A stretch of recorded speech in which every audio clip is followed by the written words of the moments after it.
Joséphine, on continue notre séquence. En guise de conclusion, qu'est-ce que tu aimerais dire? Voilà, je t'ai amené dans un territoire et toi, tu auras envie de parler de quoi? De laisser quel message? Plein de choses. Qu'est-ce que j'ai envie de dire en priorité? En fait,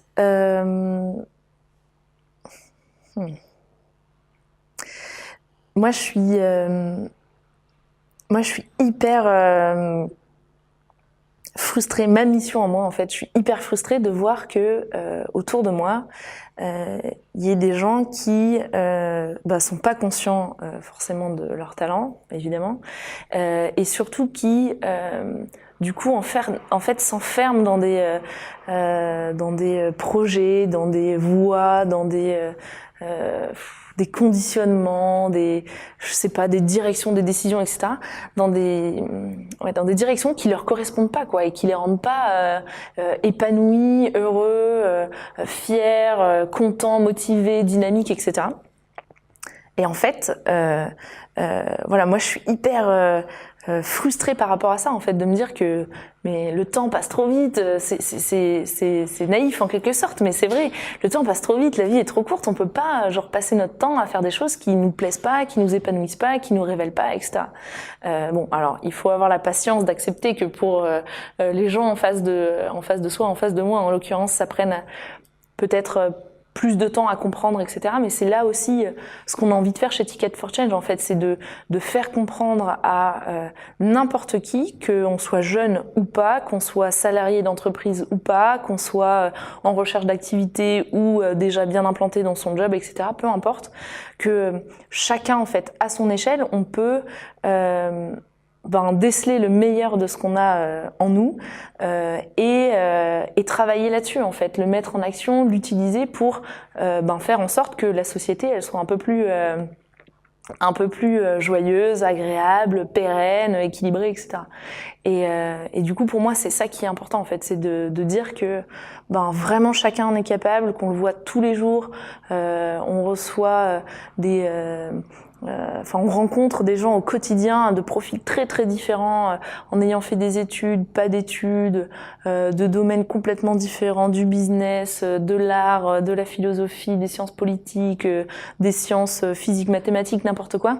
Dans tous ces domaines-là, des gens qui ont un truc et qui ont envie de le développer, de capitaliser là-dessus. Et à partir de ce moment-là où on arrive à faire ce que je disais tout à l'heure, en sorte que chacune des personnes devienne en quelque sorte la meilleure version d'elle-même, que on arrive à les accompagner dans les premiers pas, on arrive à leur donner cet ancrage, ce pragmatisme en quelque sorte, à les faire s'inscrire dans une réalité sociétale, économique, etc.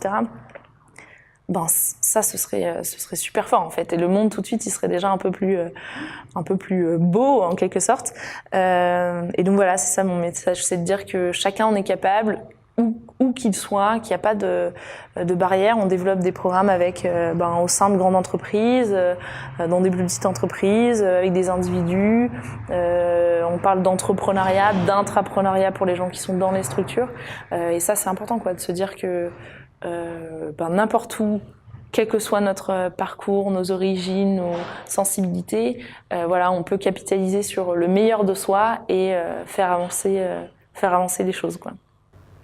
Ok, donc si je comprends bien, ta vision de l'humanité, c'est que si chacun rayonne ce qu'il est et donne sa meilleure version de lui-même, d'abord ça le galvanise, il apporte quelque chose de super au monde et à lui-même, et du coup, quelque part, ça règle les problèmes, quoi. En quelque sorte, voilà.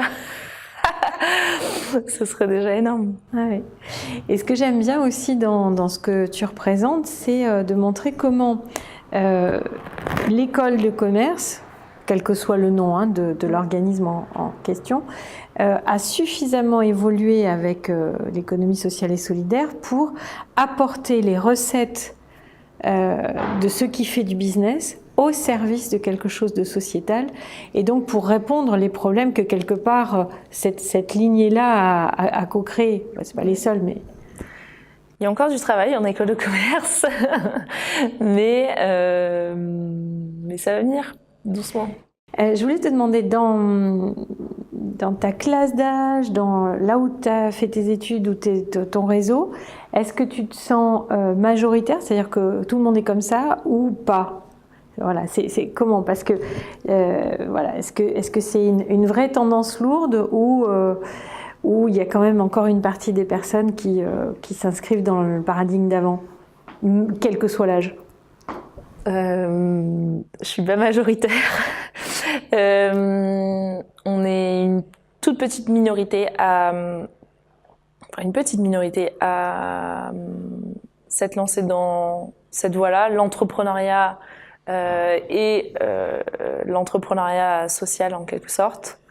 Ça c'est clair, mais c'est en train de changer.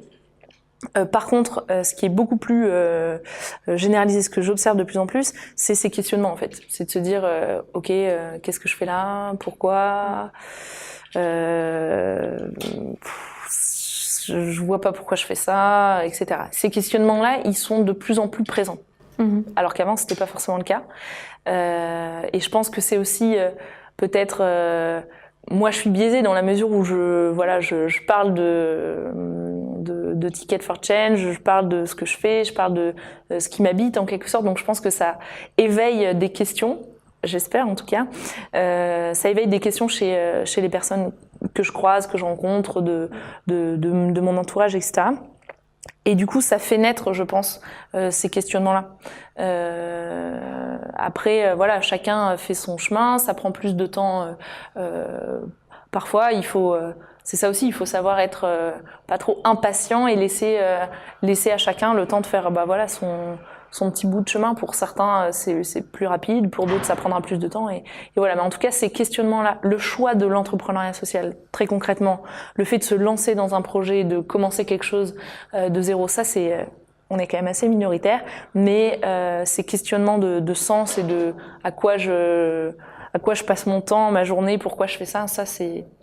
Parce que je pense que ce qui est vraiment important dans ce que tu démontres au travers de Ticket for Change, c'est nourrir son idée, sa passion, que ça soit au service du bien commun ou de la société, eh bien on peut en vivre. Ouais. Ça fait des sous, ça marche, et puis là ça fait carrément une pépite qui brille et tout le monde y va. Et ça je crois que c'est vraiment important, c'est-à-dire qu'il y a quand même encore beaucoup de gens qui sont dans le paradigme individualiste, je fais des trucs pour moi, je veux pour moi, j'ai mes biens de consommation pour moi. Et de se dire, finalement, je peux aussi m'éclater, enfin pas m'éclater dans le sens me disperser, mais me révéler, donc apporter des réponses pour mon besoin individualiste de réalisation et avec d'autres, intimes, et en plus, ça va être utile à tout le monde. Et en plus, ça a l'air assez loyeux. C'est ça, moi je le fais pas pour moi, quoi. Je le fais pour d'autres, je le fais parce que c'est mon travail, je le fais parce que c'est une entreprise qu'on est en train de créer, etc. Mais c'est pour d'autres avant tout, quoi. C'est pour des gens qui se posaient comme moi les questions avant, qui voilà, je suis passée par ce cheminement-là en fait, où j'y crois pas, où je me sens pas capable, où je me dis que j'ai peut-être pas forcément les épaules, nanana. Et c'est justement pour toutes ces personnes-là qui font peut-être un autre choix que le mien, de se dire ok, en fait non, je vais me rabattre sur tel truc, ou je prends pas, je fais pas ce petit saut dans l'inconnu. Pour ça, c'est justement pour toutes ces personnes-là qu'on fait ça. C'est pas pour nous, quoi. Super. Et donc, un mot de la fin, ça serait?